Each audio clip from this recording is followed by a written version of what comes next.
This is the Mended Paths podcast with Chadwick Hayward, episode 13. Welcome to mendedpaths.com. Let's get back to bed.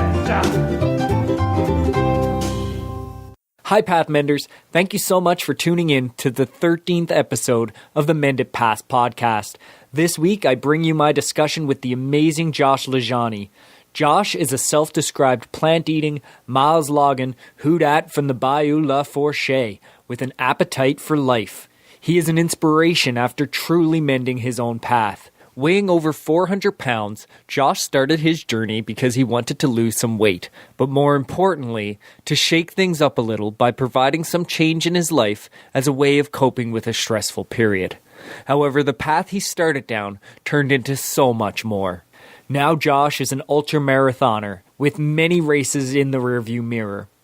In September 2016, he finished third in the Wildcat 100-miler in Florida, and he was recently featured on the cover of Runner's World magazine after winning their 2016 cover model search.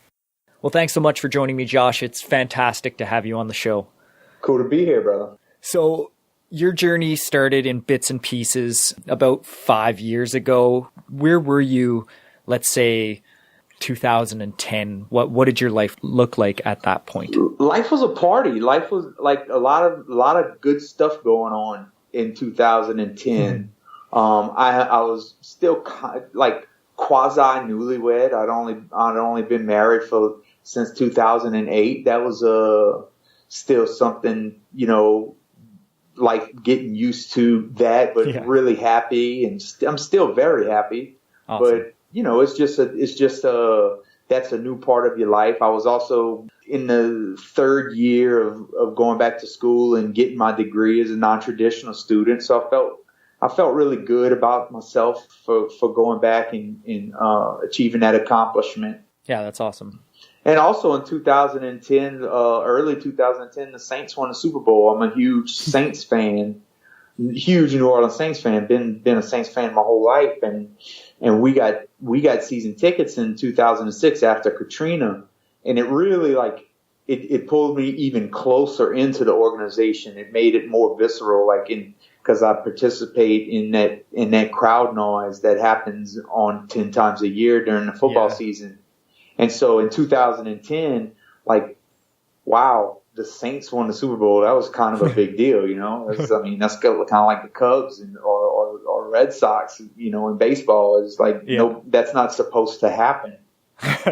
Right. And so 2010, the summer of 2010, it was a time of celebration for me. There's a lot of happy stuff in my life that, calls for celebration. And to me, that meant a lot of alcohol and a lot of food, whether it was at a really good restaurant or preparing it myself or making a giant rotisserie pit full of ribs and chicken and ribeyes, for my friends. So that's where I was in 2010. Just good stuff. And so health-wise, where were you there? I was abnormally large guy, but around 400 pounds, 400 plus in that area. I probably floated between 390 and 410 there for a couple of years. And so, but that wasn't I was an ex-football player, so people were used to seeing me big. So it wasn't oh man, look how big Josh is. Josh has always been big. This is normal. My Bam Bam's big. I come from big people.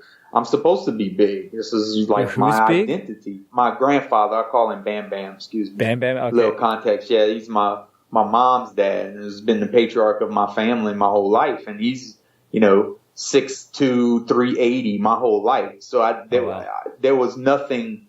That's normal. Yeah, exactly. Not only normal, but desired. To be just like him, I'm a big whiskey drinking, back slapping, steak cooking fella. That's what I do, right?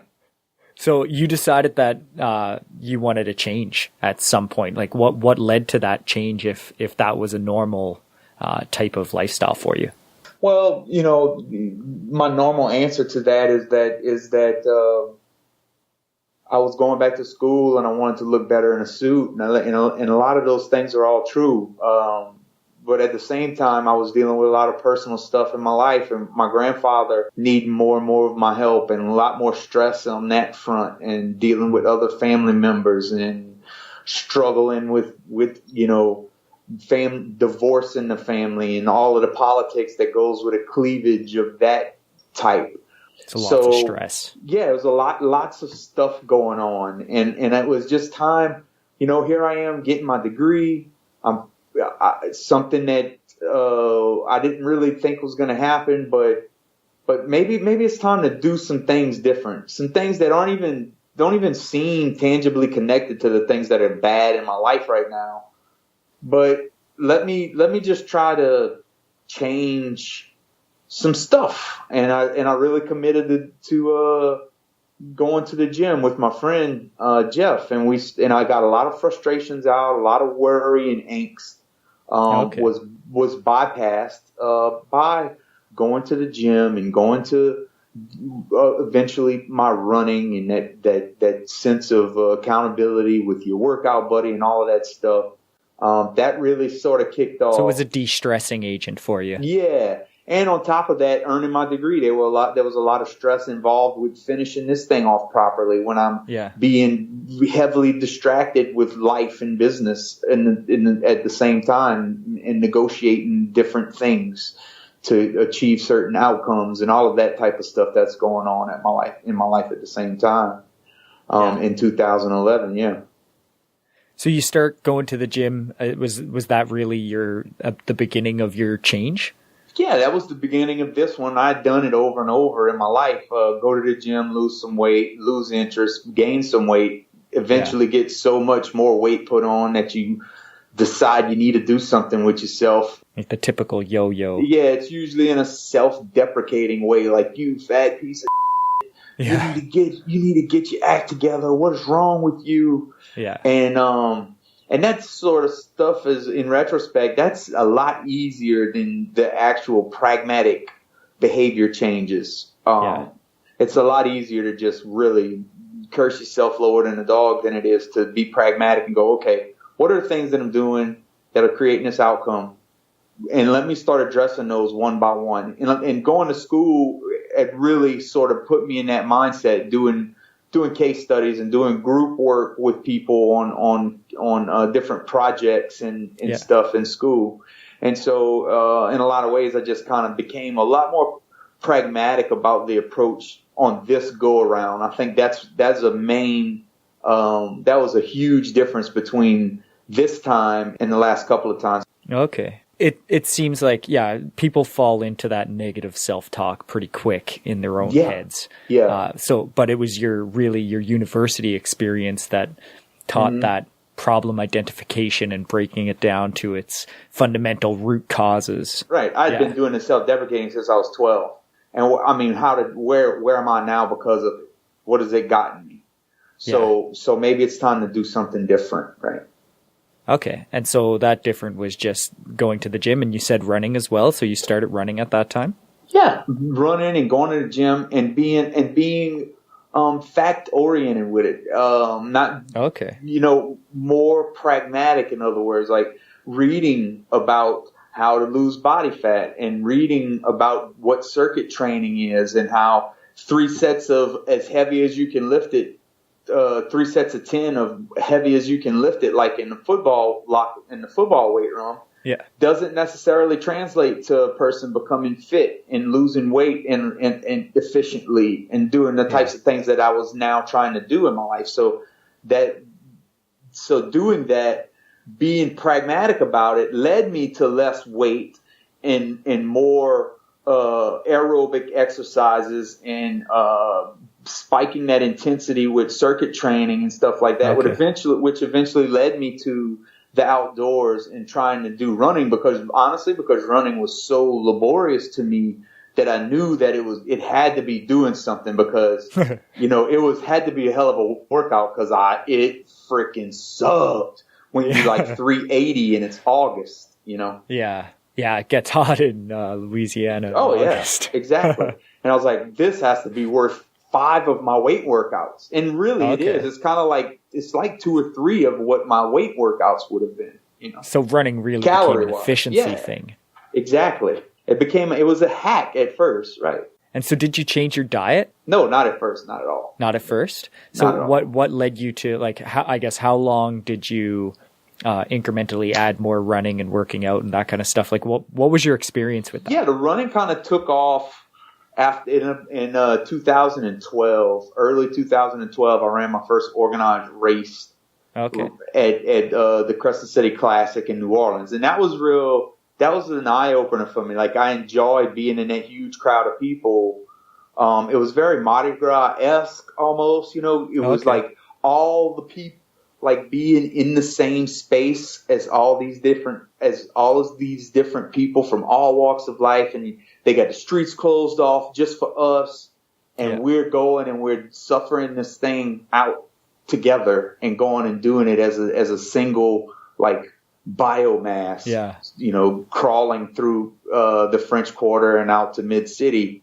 That was cool to me. That kind of got me hooked into the idea of, hey, I want to be a better thing. I want to be a better runner. I want to be better at this thing that they are doing called running.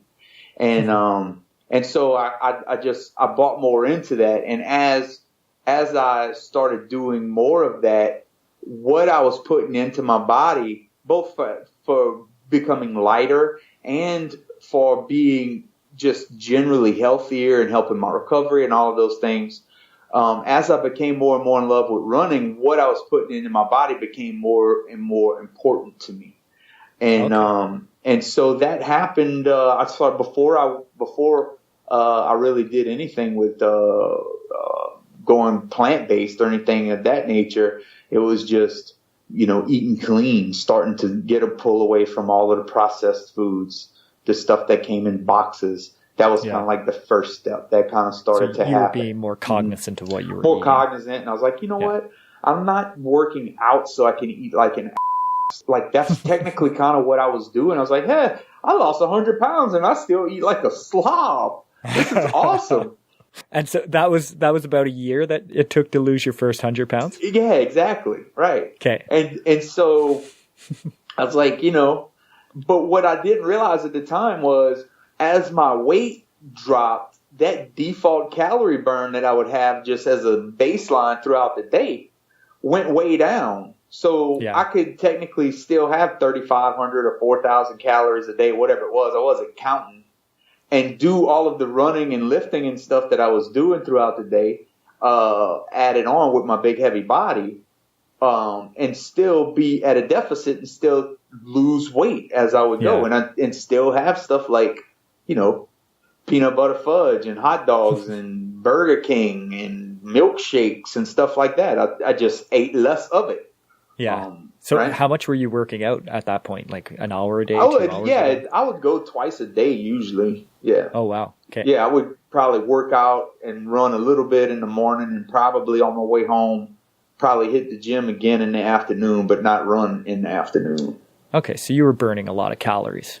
Yeah, and plus I was still really heavy, between 350 and 400 still. So it didn't take a lot of wiggling to burn calories when you're that heavy. Yeah, moving 350 pounds isn't an easy task. Yeah, and so even when I was doing that, I was still drinking tons of beer, drinking a lot of whiskey, still having a good time and going to the bars and, doing some fried food, sport eating as I was drinking alcohol, like it's the normal things to do in New Orleans and South Louisiana. Yeah. And still able to lose weight because because I hadn't hit that equilibrium yet, where what people call a plateau. What it is you just really you've stopped making changes. Yeah. And so that's as far as this set of changes is going to bring you. So did you come to a plateau before you made more changes? Yeah. At about that 100-pound mark, I started to just sort of maintain in that area. Okay. How long did you maintain? Just for a little while. I would say probably about 4 months or so. Okay. Maybe a little longer than that before I started really, really tweaking what I ate more seriously. Okay, so what was that spark? That was, my wife and I decided to, because the spark was, I wanted to run the second Crescent City Classic in under an hour. Okay. And so that's a 10K, right? That's a 10K, yeah. So the first one, it took me like an hour, 43 minutes. Okay. And I was still over 300 pounds at the time. And so I was like, okay, so in a year, I'd like to be able to finish in under an hour. Well, the year had almost completely gone by. I had lost a lot more weight. Like I said, I was still living that lifestyle, just a little less of it. Yeah. And by the end of 2012 is when, it started to, like we say, it started to be nut cutting time. It was like, piss or get off the pot time, because I had made this schedule. I mean, I had made this commitment, this goal, and I'm starting to wonder, am I going to be able to get it? Because 10-minute mile seems extremely fast still to me, Yeah. And so my wife and I decided to go for, after Mardi Gras, we decided to go for 40 days of eating clean in 2013. Okay. And I felt really good, even though I still had meat in my diet. We were so restrictive in what we were allowing ourselves. Like it could only be organic. It only be a certain portion, like okay. and so that type of stuff. No processed food. And then so things started changing in 2013, and I finished that 10K. I did get in under an hour. Awesome. But around that same time that I was so heavily messing with our food is when I read Born to Run, and then that was like a series of stuff happened, because I read Born to Run, and then I read Eat and Run, Scott Jurick's book. So I learned about Scott Jurek, then read his book immediately, then read the next ultramarathoning book I could find, which just just luck of the draw, searching for the titles on iBooks, I found Finding Ultra. Okay. And then I read that book, and then I read Brendan Brazier's book, Thrive. And it was just like boom, boom, boom. And around that whole same time, I'm like, what's more out there? What more? And then around that same time, Netflix was just becoming a thing for me. I had just gotten a Netflix account, I think, and I watched stuff like Forks Over Knives and Engine 2 and like Hungry, like the whole normal sort of starter kit of people with the food epiphany, Yeah. And that started happening around April 2013 is when that started to really take hold. Yeah. Okay. Yeah. So you did your New Year's resolution kind of clean eating challenge. It was like, right. Yeah. It was, even though my wife and I aren't very religious, we did Lent. Everybody gives up something for Lent. Yeah. And so we just kind of did it as a social thing, and we just, we went clean for Lent. We ate clean for Lent. And that was really the first step in me, taking the plant-based step, unbeknownst to me at the time. I didn't realize that was what was happening, but looking back, that's what it wound up being. Yeah. So Lent finished, and did you go back to your standard eating? Immediately. We did, after that 10K where I got in under an hour. And it's funny, I don't know if, I think I did have this conversation before, but it's immediately after that race, I went to my favorite po' boy place, and I got a big oyster po' boy, and I got some chili cheese fries and a couple of Barks root beers, which is like, that's a classic, typical, good old boy New Orleans lunch, right? And so I ate all of that, and immediately I go back to the apartment and lay down, and I was like, I felt terrible. Yeah. I just felt terrible, physically and mentally. And it was like, I worked so hard to get to where I am. Here I am, 100 pounds lighter. I just finished a 10K under an hour. Really didn't think it was going to be possible to average a 9:55 pace for an entire 10K, but I did. Yeah. And the first thing I did to celebrate all of those things is the exact that kept me from being all of those things. Sabotage. Right. I was like, what? And so I just was like, no. So at that point in my life, it was like, this is I need to make a decision that this isn't going to be a thing with a switch that I turn on and off to get results as I want them or get goals. It's going to be a switch. I'm going to turn it on and I'm going to duct tape the switch on. I'm going to nail a box around it. Nobody can touch the switch. The switch is on, and that's my lifestyle for the rest of my life. I give a damn about every meal I eat. That's awesome. It's not just temporary. That's great how a bad decision led to a good one. Right.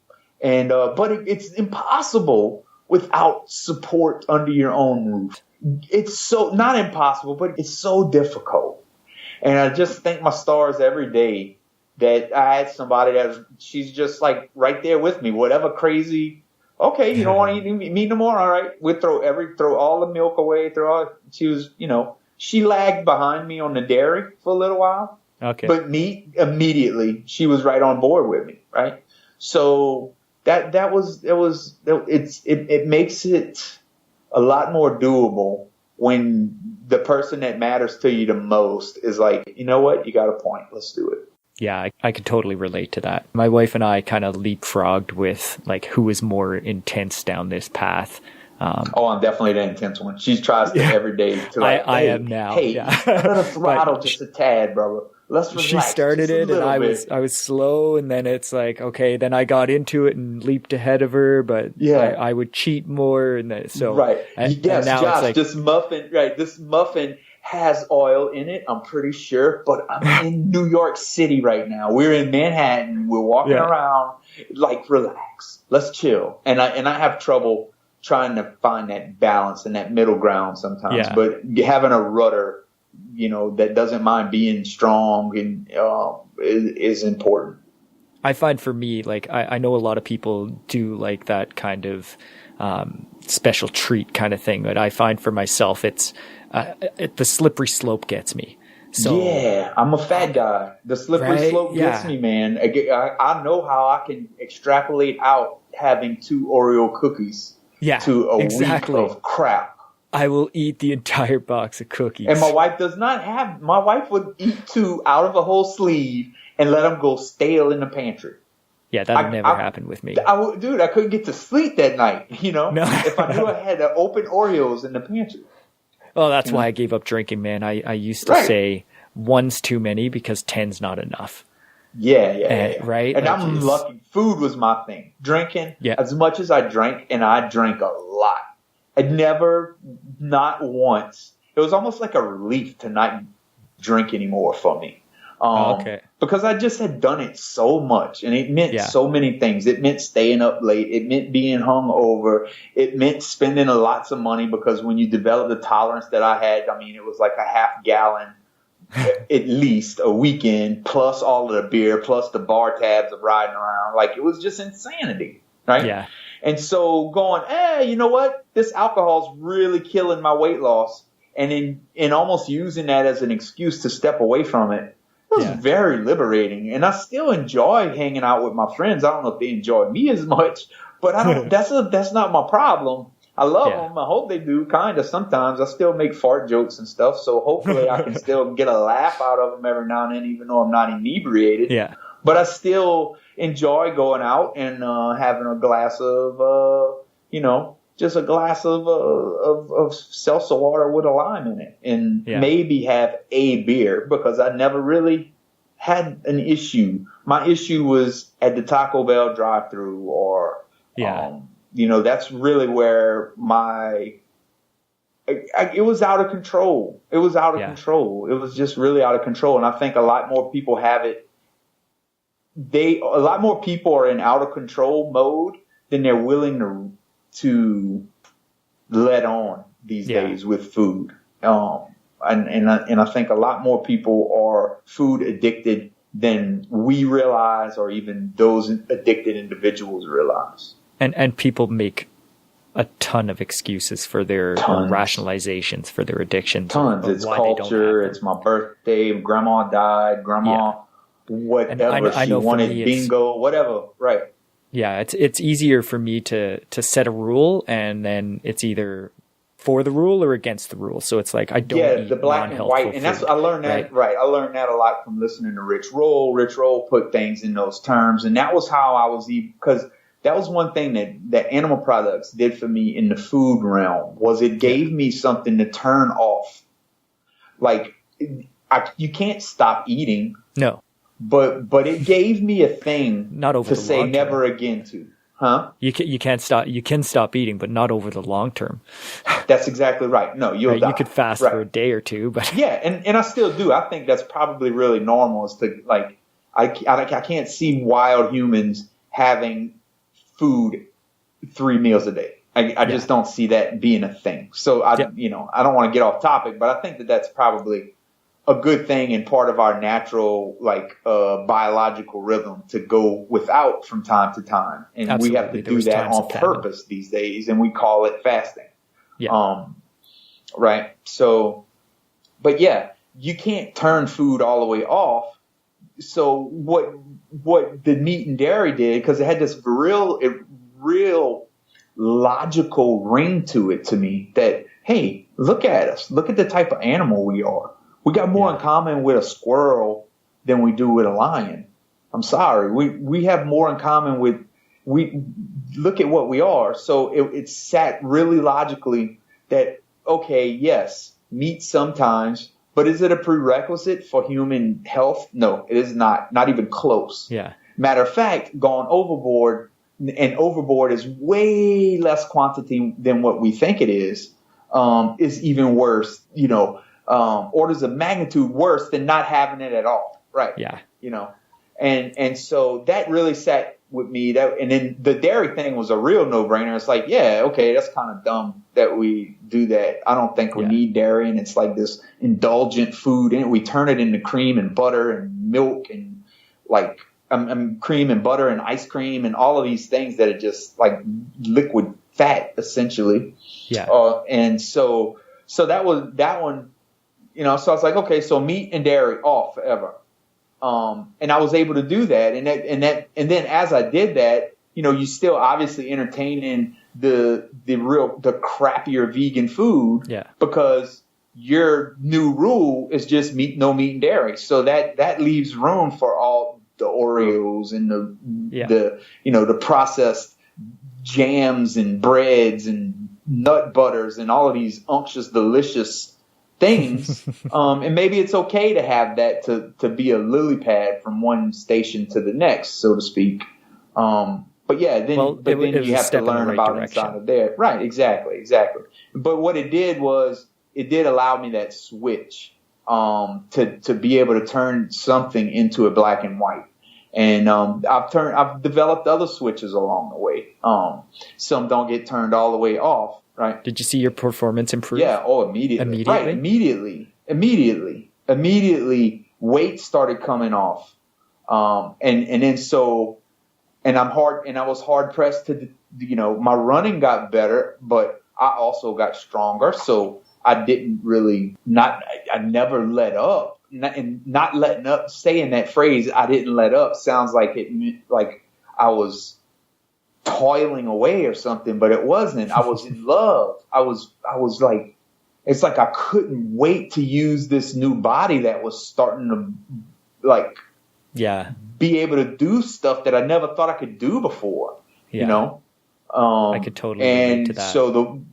So that next 6 months after, so April, May, June, July, August, September, October, that next 6 months, weight was just flying off of me. And then by that time I had done my first half marathon by fall 2013. And then I had committed to my first full marathon, which seemed ridiculous. Seemed like a ridiculous endeavor when I signed up for it. At the time, yeah. At the time. Just so how long did you train for that? Because a half marathon was like, I started thinking about it back in probably late summer 2013, along the same time that I scheduled my first half marathon, because we have a half marathon here in Houma, and but I wanted to do the Jazz half. So the Jazz half is in October. So by October 2013, I did my first half. Did a lot of stuff wrong. I ate too much. I didn't realize I don't need to feel like I'm filling up a Mack truck with diesel the night before. That's kind of how I was envisioning fueling myself, and that didn't work. I just had huge GI. I had to crack for like the last 3 miles of my half marathon, you know.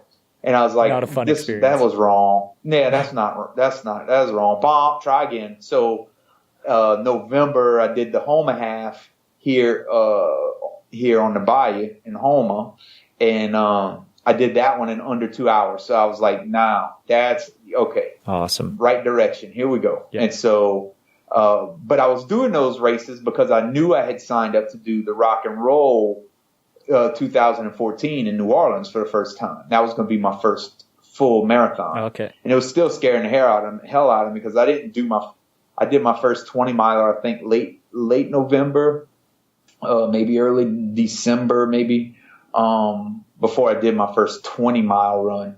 And that scared the hell out of me because at the last 2 miles of my 20-mile run, I was like, how in the hell am I going to do 6 more miles? You know? But I was totally such a newbie. I wasn't really thinking about the effects of the compounded effects of training. Yeah. And how that 20-mile run would have been completely different if I had maybe tapered into it. And so I was just freaking out. I hadn't developed the mindset to think about all of those different things at that point. And so you were trial and error in it. Yeah, I was just flying by the seat of my pants, which is the fun part, man. Who cares if you're doing it wrong? Just go get in there, get a bloody nose, get up, go, let me try this a different way. And they get punched in the face a little bit and figure it out. That's life. That's life. Absolutely. That's what life is, man. Right now I'm nursing a knee injury because I went out and ran my first ever 10 miles on a Monday on a Friday. And then on a Monday, I'm like, you know what? I'm going to run my first half marathon. And within 2 miles in, my knee started hurting, and it hurt for the first 6 miles. Well, and I'm like, no, I just want to keep going. Like before, it used to be you'd find excuses to stop running. Yes. And now it was like, despite the pain, it's like, I just want to run more. Your body just tells you to move more. Yeah. Me and my friend Howard Jacobson, he coined this phrase called, he's like, pain is like an essential nutrient. I was like, absolutely. Yeah. Every other animal on earth gets pain in gobs, and we shelter ourselves from pain. Like pain is essential to growth. Absolutely. And so it sounds so masochistic, and like in the day and age we live in, is like, not eat for a whole day or stand up or instead of, take the stairs. Are you kidding me? Like, so pushing to that point to where that very natural nutrient, if you will, in our lives, you think it was not painful to achieve the speed necessary to outrun like a lion that might be chasing you, or to lift yourself onto the tree or up the branch so you don't fall and die. Like you push yourself beyond these thresholds of normal everyday pain for matters of survival in your like natural animal life. Absolutely. I would think. Well, and you grow at the edge of your comfort zone. That's right. And the growth happens on the edges. It doesn't happen in that cozy middle on trees and seeds in nature. Growth is where it's alive, is on the edge where we've never been before. That's where the growth is happening. Yeah. Well, so I saw something recently where it's like if you were witnessing a seed breaking open for the first time, you would think that was being destroyed if you did not know how the growing process happened. Word. Exactly. Right?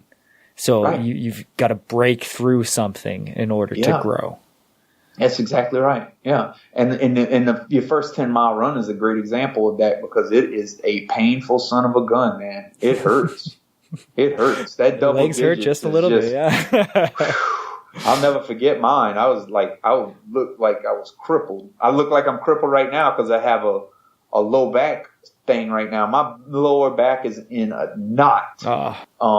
and I just can't shake it, and it's killing me because I'm on a marathon training plan right now, but but at least I was able to race a half marathon and a 10K last week, which is probably part of my problem. Is I did a half marathon race effort and then a 10K on Saturday, and then a 10K for Thanksgiving the following Thursday, which were both like max efforts for. So now you have a new kind of addiction, right? Yeah. Yeah. And, well, this is a better addiction to have. Yeah. So, but yeah, I'm feeling kind of jacked up right now myself. But yeah, that first 10 miler is a beast. Yeah, it is really a beast. Is. But it's so crucial. We've gotten a little bit off topic here. So yeah, sure. Yeah, you get talking about running, we'll drill down into crazy. We could talk all day. Yes, sir. So you changed your diet. You basically, the weight started pouring off of you. It gave you the ability to run multiple half marathons. It looks like in a relatively short period of time. So it basically just took off from there. I exploded upward. My growth curve just went straight up. As far as paces. So how long were you cheating with vegan fake food before you went kind of whole? That one's a little harder, but it would just be a total guess that I probably messed around in that not consider it cheating, having it part of my daily existence, for a good, just guessing 3 or 4 months probably of multiple veggie burgers a day, that kind of stuff. And multiple peanut butter sandwiches, eating too much of those very calorically dense types of foods. Yeah. So that was a learning process, and to figure out, you get to running and you think you need all of these calories, or you're going to turn into some twig or something. But the body's so complex that the body's very efficient. Just because you burn 3,000 calories on a run doesn't mean you have to eat 3,000 calories or your world is going to die. Yeah. And it's okay to be in a deficit. It's okay. Well, and the cleaner you eat, the more efficient your cells work, right? So correct. You actually need less calories to get the same output. You got tons of, you might be calorically dilute, but you're very nutritionally dense when you have lots of raw colors, crispy vegetables and fruits and stuff, high water content, high fiber content foods. Your body's in, that's in its, it's in its element, Yeah. So you would say you're probably a completely different person now than what you were, say, 6 years ago. Oh man. Yeah. And it's tricky because you still have people in your life from 6 years ago. Yeah. And you almost feel like a traitor, honestly. I tricked you into being friend with fat, get drunk every weekend, fry fish all the time, and take you out on his boat, Josh. Yeah. Now I present to you vegan runner, Josh. You want to still be my friend? And it's and I don't know, and I honestly wrestle with it because I love all them people I love everybody that I've hunted with and fished with and done all of those things with, but it's I'm doing this thing that is very healthy for me. I feel really amazing. I've been able to help other people in my life. It's given me this sense of purpose and meaning that I've never had before. Yet it takes me away from people that I've known since kindergarten in a lot of ways, which is something I struggle with. And it makes me a completely different person than the person my wife married. Yeah. And so you get in this weird predicament of really talking poorly about a person that technically my wife fell in love with. Yeah. She didn't fall in love with, ultramarathon or 190-pound vegan Josh. Yeah.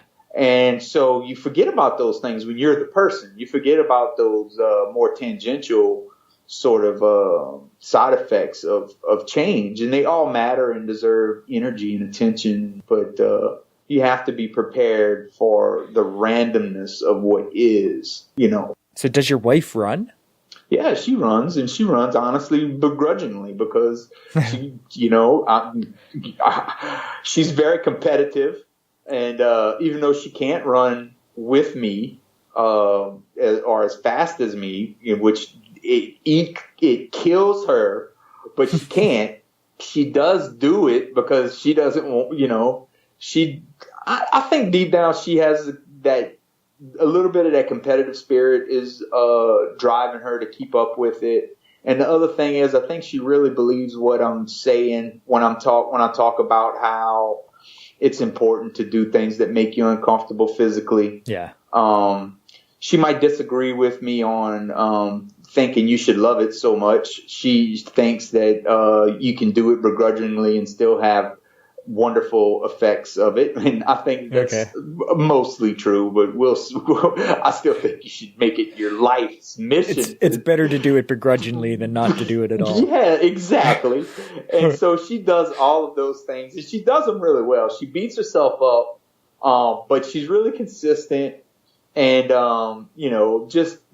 pace wise, she's faster than a lot of people I know, and so but. She's not as fast as me, so she's always got to qualify any run she shares with me with this sort of like self-deprecating tone of, well, it's not, it's crappy compared to your run, but, I did, do 5 miles and I negative split all 10 or all 5 or whatever the case is, so. Yeah. So, yeah, she's a good runner, even though she won't own up to it.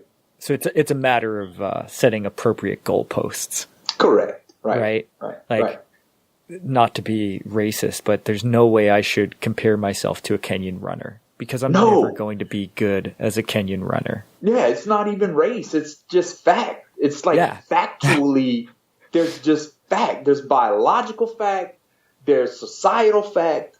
There's geographical fact that makes that human different than you. That's right. I'm not going to run a 2.5 hour marathon. Nah. Too late for that, player. We had to start you off at 2. Running 10K back and forth to school every day. Yeah. In 80 degrees at 8,000 feet altitude with a potential lion to chase you. Right. Yeah. That's right. Right. So, it's absolutely, it's apples and oranges, But I love watching those guys work, man. It's just the human farm. Even though they're like most Americans go, they're skinny. Well, whatever. They're runners. This is. Yeah. Like we should be a lot skinnier than what we think is normal. Let me just break it to you, America. We fat. Relax. It's okay to take some meat off your bones. You'd be surprised how many coon-ass mamas down here freak out when they see me now and go, "Oh my God, Josh, you lost too much weight," or "Don't lose any more weight." Oh yeah. It's like, what are you talking about? It makes me sad. I'm the healthiest I've ever been in my entire life, and it's like you want to hold a funeral for the fat guy. Those comments are more a reflection of them than they are of you, I think. It is a lot of times, and they know me from back then, and I loved you just the way you were. It's not really about that, though. It's not about that. Yeah. But that's just human nature, and that's normal, especially when you live in small town America. Of course, yeah. Those things are kind of normal reactions from people that are used to showing love by putting meat on your bones. Yeah. So you said like you've got lots of friends, obviously, from your previous life. Sure. Do people adapt? Like, are you setting a good example for those people? Are some of those people making healthier choices? I find I am. Yeah, I think I am. And my biggest thing is I can't go out. The quickest way to lose all my friends is to try to push, be a nag, right? Yeah. No one likes the push a man, right? But there's a balance because I do love them, and I do know some things that they don't necessarily know, and it's okay that they don't know them. They just don't know some of the facts. And I think if a lot of people did know the facts because they're smart, pragmatic individuals, they would make some changes, some simple changes, not get a hacky sack and grow dreadlocks changes, just like some simple stuff, man. Yeah. Some simple stuff that you realize, you know what, you got a point. It's kind of absurd. Well, the balance is hard to find between pushing and the balance is hard to find, and the only way to find it, I have found, is just through, and it sounds so hokey and hippified, but just through love, man. Like, I love you, bro. You want to eat a bacon sandwich? Do it. Whatever. But I will tell you, you do realize this is class 1 carcinogen. Not like by like the lettuce board didn't decide this. Like the World Health Organization like has classified it and given you scientific reasons why it is a cancer causing item you can put into your body. But as long as you know that and you're willing to do that and you do it knowingly, then do it. Fine. That's cool. Whatever. Sure. People still smoke too. Whatever. Food is this century's tobacco. Right. And I love you. I love you. I love you.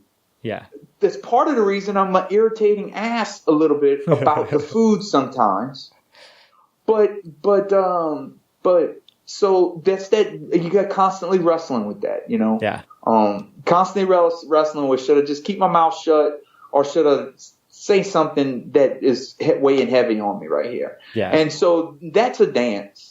And only the individual doing the dance can hear the music, so to speak, if that makes sense. So I guess it depends on your family, depends on your culture, depends on, you know, where you live. Your individual friends. Right. It depends on your individual friends, what your friends do for a living. If I was living amongst friends who you know, own dairy farms, you know, how tricky of, you know, it just so happens I do live in an area where just about everyone I know is hunting right now. Yeah.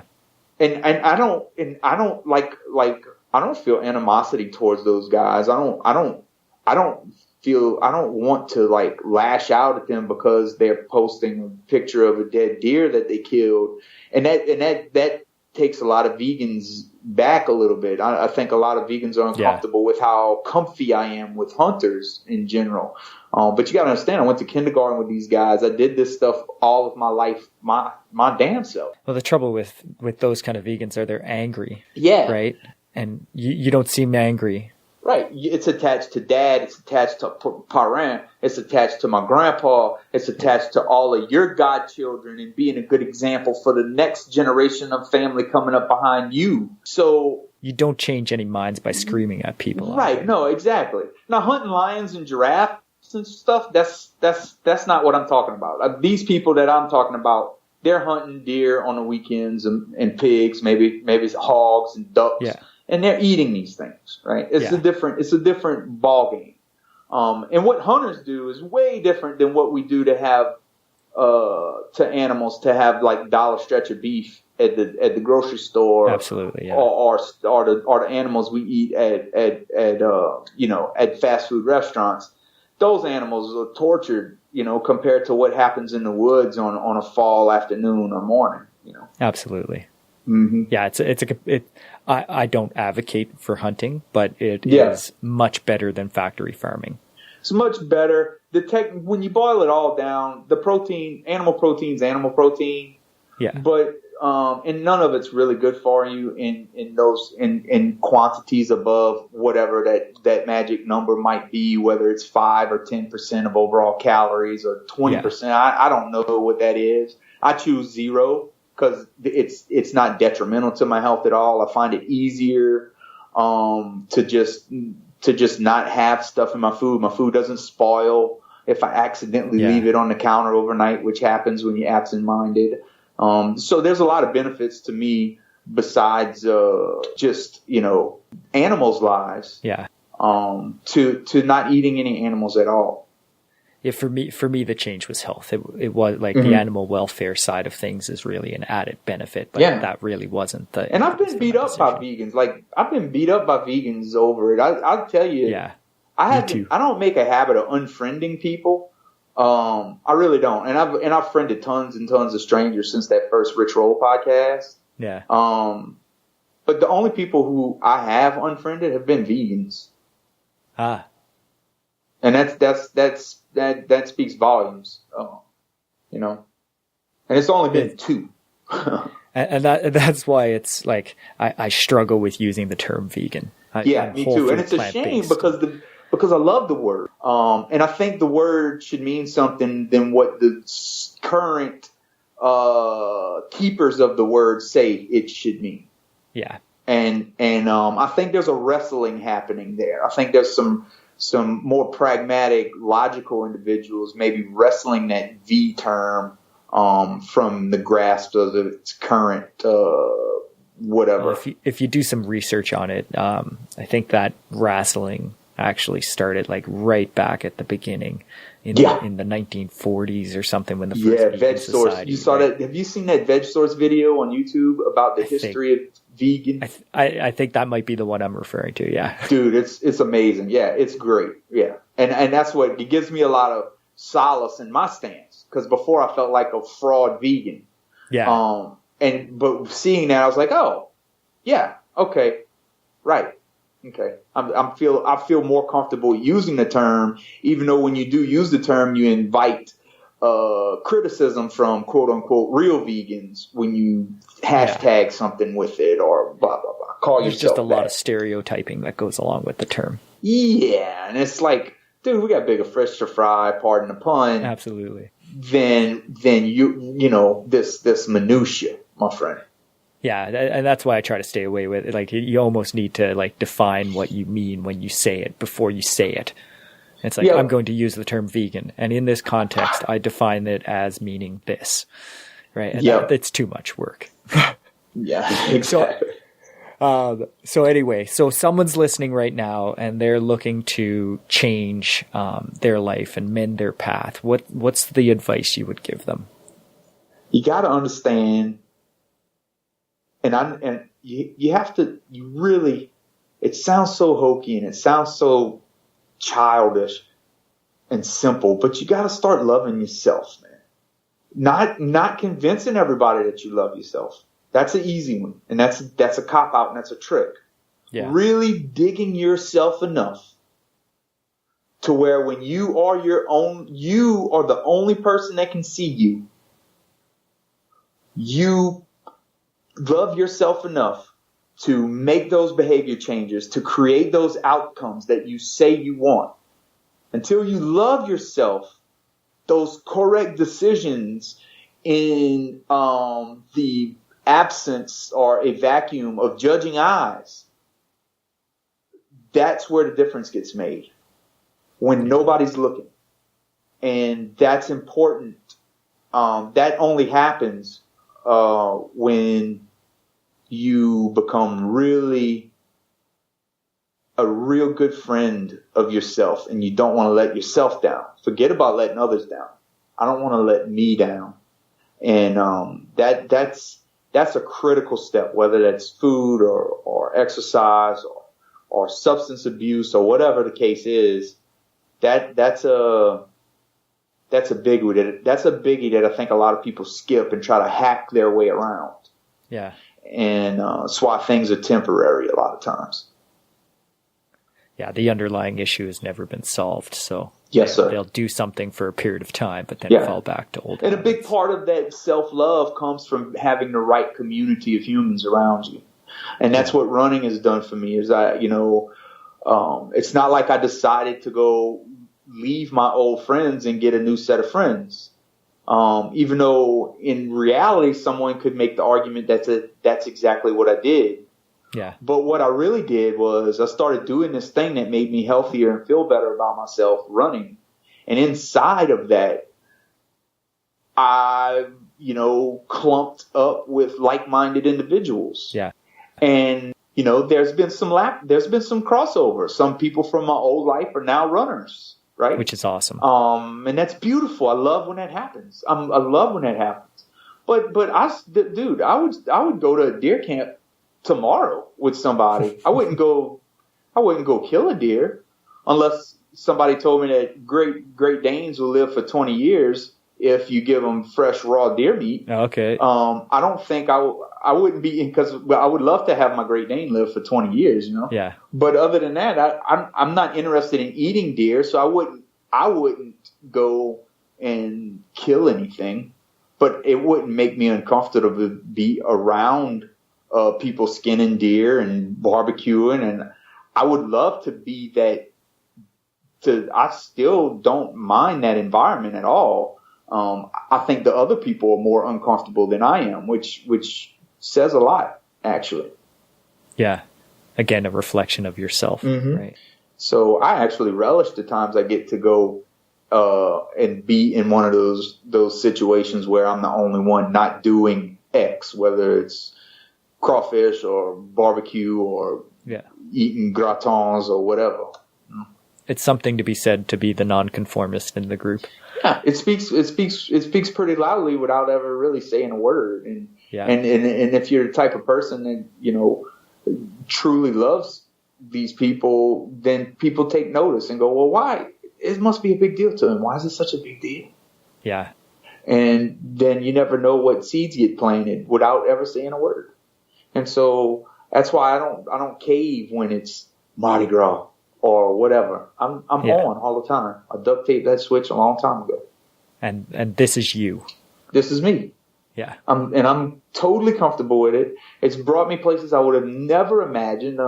You know, the cover of Runner's World. Holy crap. So let's talk about that. So you've lost 110 pounds. You went from 2 hours and 40 minutes running a 10K. That was your first race. No, 1 hour, 40 minutes. Yeah. 1 hour, 40. Sorry. Okay. Mm-hmm.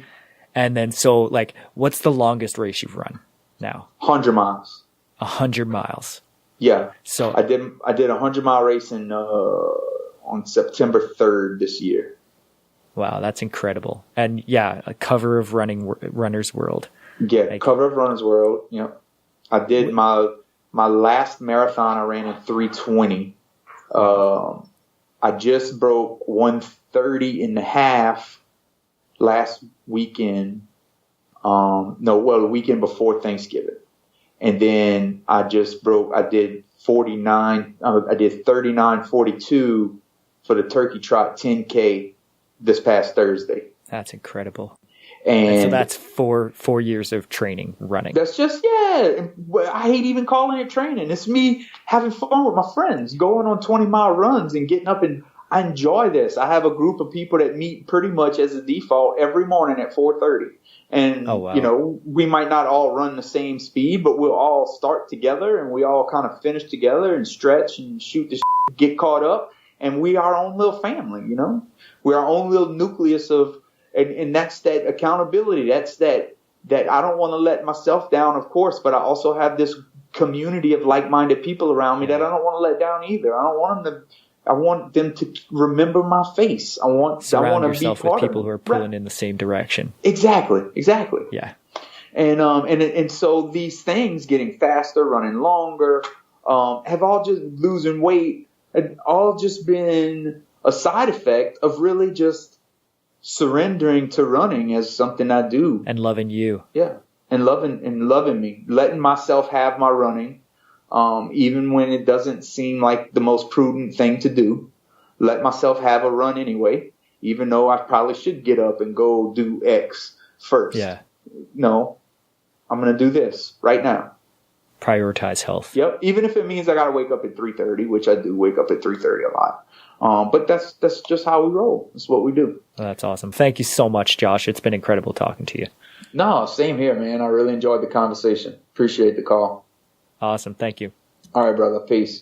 Well, that's it for this week. Thanks so much for tuning in to the Mend It Path podcast at www.menditpaths.com. I'd like to take this opportunity to wish you all a very happy, safe, and enjoyable holiday season from my family to yours. See you all next time. Visit menditpaths.com and get back to bed now.